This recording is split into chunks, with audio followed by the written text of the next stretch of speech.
Now, speaking of more tragic L's, Workers. and the sake of the background of this video being the arc of the Felford Again Award, and the MAGAtards, which I love when we get called like MAGA Republicans or boom or conservatives and stuff like that. It's like, I don't think you understand what we really want. So Laura Ingraham, I pressed President Trump on H-1B visas. If you want to raise wages for Americans, you can't flood the country with thousands of foreign workers. POTUS, you have to bring in talent. You can't take people off the unemployment line and say, go make missiles. Basically Yeah, saying you can. Americans are too stupid to do what we need H-1B visa workers to do. We need millions of these legal Americans to come in and take high-paying jobs from American citizens because we're too stupid to get this work done. Right? Republicans have to talk about it. And does that mean the H-1B visa thing will not be a big priority for your administration? Because if you want to raise wages for American workers, you can't flood the country with tens of thousands or hundreds of thousands of foreign workers. You also do have to bring in talent. When we a have country plenty of talented people no, here. you don't. No, you don't. We don't have talented people here? No, you don't have. You don't have certain talents, and people have to learn. You can't take people off an unemployment line and say, I'm going to put you into a factory. We're going to make missiles, or I'm going to. Listen, all I have to do is look up the average IQ of the USA and the average IQ of someplace like India. And quite literally, pulling a random underemployed or unemployed man in the USA is going to likely give you a better candidate than like somebody one standard deviation higher in India. Instead of pulling up the IQs, how about we pull up the death from diarrhea map? Well, I mean, you can also do that as well. But I'm just talking about like if your argument is, well, we need people that are capable of being these really special scientists and whatnot. It's like, no, the H-1B market is like retarded code monkeys, and it's soulless bug men who do data entry. It's literally nothing. It's like the American public can do that job. They should do that job. They should get paid more, and we should not have to deal with a single additional person here that we don't want. Have to bring in talent. When we have plenty of talented people here. here. No, you don't. No, you don't. We don't have talented people here? No, you don't have. You don't have certain talents, and people have to learn. You can't take people off an unemployment line and say, I'm going to put you into a factory. We're going to make missiles, or I'm going to put. Apparently, on-the-job training doesn't exist. I'll give you an Well, here's the thing. So Chud says, my company has forced retirement on long-term employees and replaced them with Indians, like 18 in the last 3 years. It is so upsetting. It's tragic, right? It's disgusting because like you have these employees who have been there a long time, so they're making a lot of money. And then they replace them with an H-1B who's making 1/10, 1/5 their salary. And right? It's not just about the salary. It also comes down to the benefits and the 401k. Sure, all of it. It's so much really cheaper, right? Why would you pay Dave with a family of 4, his healthcare, his benefits, all of that? He's been here for 25 dollar for dollar for the 401k. He's been here for 25 years. He's maxed out all of his retirement plans, and he's at his highest peak in terms of wages, making $250,000, $500,000 a year. Get rid of that guy and hire Pajit number 464 for $50K a year. You know, who's gonna slum up a house with 12 of his buddies, right? And just create a literal 12? disgusting cripple. I mean, there's extra bedrooms left, sir. Yeah, I know. Sorry. The H-1B fees were not raised to $100K each. They were supposed to. And they had exemptions for tech and all these other things that yeah.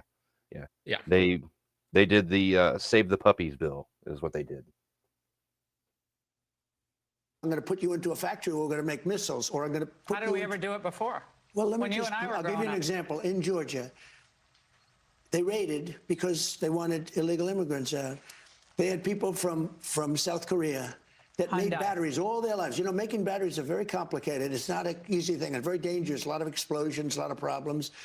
They had like 500 or 600 people, early stages, to make batteries and to teach people how to do it. Well, they wanted them to get out of the country. You're going to need that, Laura. I mean, I know you and I disagree on this. You can't just say a country's coming in, going to invest. Nah, see, here's the thing. This is how it always goes, right? If you have a job that is difficult, you know, and you can't find the right employee for your job, you know what that forces the company to do? Train the person. Well, of course that, but causes them to have to pay them more money, right? Because let's say I offer a job for $50K a year. I need somebody to do it with the right qualifications, and the applicants I get simply are underqualified for it, undertrained for it. It's like, well, it's like if I raise it to $75K, Now I've just widened the expanse, the number of people that I can actually get into that job, right? Because I'm going to get a lot more applicants. I'm going to get a higher quality of applicant. And that's something that companies don't really think about. They look at that number, like let's take a 50K a year employee. I would rather pay one fantastic employee 5 times as much as 5 retards. Because 5 retards at 50K a year might technically be able to get the job done. However, one competent human, one competent one, or 2 competent humans are worth more than 5 retards combined that can technically do it, right? So people think that, like, minimum wage jobs, a lot of time, I remember working for places and they'd complain about the quality of workers. And it's like, do you know what you pay them? No good worker is going to, like, you think you're going to hire a 35-year-old professional with 10 years of experience at like minimum wage or close to it? No. If you want somebody that's worth $25 an hour, you're going to have to pay them $25 an hour. You might have to pay them $30 an hour, right? For some of these jobs. If you want good workers, you got to pay good wages, right? Which is why I pay Richard nothing. Yeah, and I continue to show up and be retarded. And he's still here. $10 billion to build a plant and going to take people off an unemployment line who haven't worked in 5 years, and they're going to start.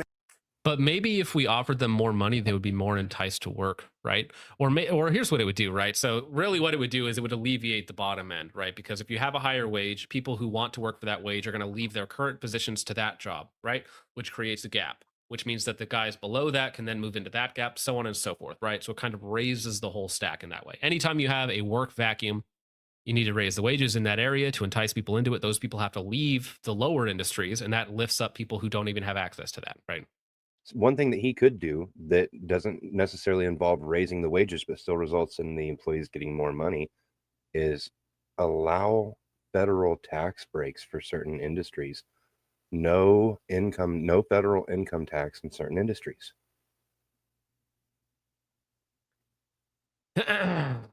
Making missiles. It doesn't work that way. It doesn't work that way. Trump says H-1B immigrants are necessary since there are not plenty of talented Americans. He's just calling you retarded.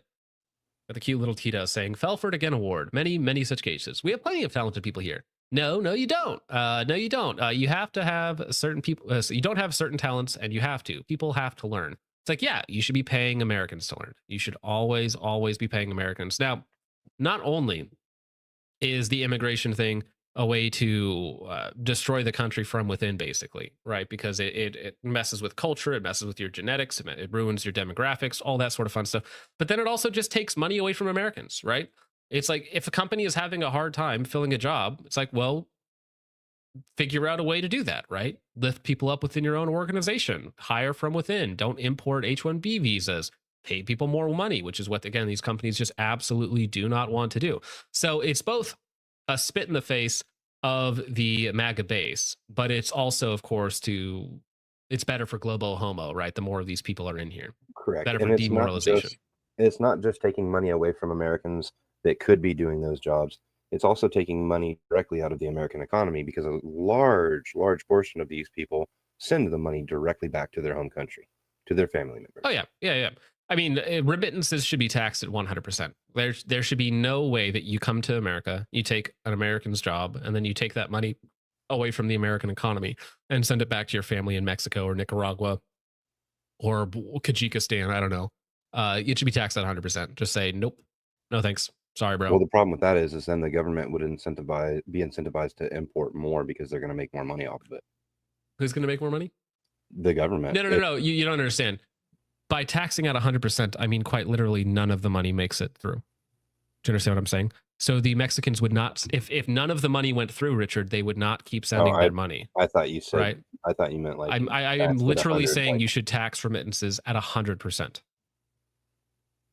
So if you send $100 to your family back in Mexico, $0 of it goes, then guess what they do? They stop sending money back, right? And then if they can't send money back, they go home, because that's why they're here. They're not here for the betterment of America. They're here for the betterment of Mexico and for the betterment of their families back home, not for you and me. They are literally a parasitic drain on us, which is why remittances should be taxed at 100%. I was under the impression that a tax at 100% would mean if they're sending 100, they actually need 200. If I taxed 100% of your income, Richard, how much income would you have left? Well, Nothing. 100% of zero is zero. Well, right. but that's when I say tax on 100%, I don't mean a 100% tariff, right, where it doubles the cost of it. I mean tax on 100%, like we take it all. It's just no. How about no? You want another quick L? Right before we get out of here, House Democrats release new Epstein emails referencing Trump. One of the emails is a 2011 message between Epstein and Ghislaine Maxwell. Sex offender Jeffrey Epstein referred to Donald Trump as the dog that hasn't barked. Oh, sorry, I don't have it pulled up. Whatever the heck that means. Sex offender Jeffrey Epstein referred to Trump as the dog that hasn't barked and told his former companion, Ghislaine Maxwell, that an alleged victim had spent hours at my house with Trump, according to email correspondence released Wednesday by Democrats on the House Committee on Oversight and Government Reform. I want you to realize that that dog hasn't barked is Trump, Epstein wrote in a typo-riddled message to Maxwell, probably because he was on coke, in April 2011. The victim spent hours at my house with him. He has never once been mentioned. I have been thinking about that, Maxwell replied. So, I mean, whether this is some sort of damning evidence or just that they were attempting to get to Trump, I don't think you need to go one way or the other on it, but I think it's just another little L on top of his absolutely like destructive nuclear bad we need H-1B visa program. I mean, in this, he sounds like that idiot Vivek, who said that, you know what, Americans just aren't hardworking enough, and that's why we need Indian Hindus to come in and replace you. We need my own people. We need my own people to come in and replace you because you stupid Americans, you just don't want to work like we do because we're so much better than you are. It's like, if you're so much better than us, then why is going back to your home country the worst thing you could possibly imagine? How about that? Check out my submission focus. Which one was that, Emoko? I think I saw what you had posted. Where are you? Which one are you in? Cozy Time? No, I can't check that out. It's guns on stream, Emoko. Otherwise I would. Sorry about that. But yeah, and this is why every day Nick Fuente saying that he didn't vote for Trump looks better and better, right? All you have to do is let Trump keep talking, and he just says retarded things every now and again. And then next week he'll say something super based, and everybody will be back on the MAGA train. And then he'll be like, "Oh yeah, 50-year mortgages and 15-year car loans." And he'll repost a meme made by somebody else, and they'll be like, "Yay!" Yeah, woo!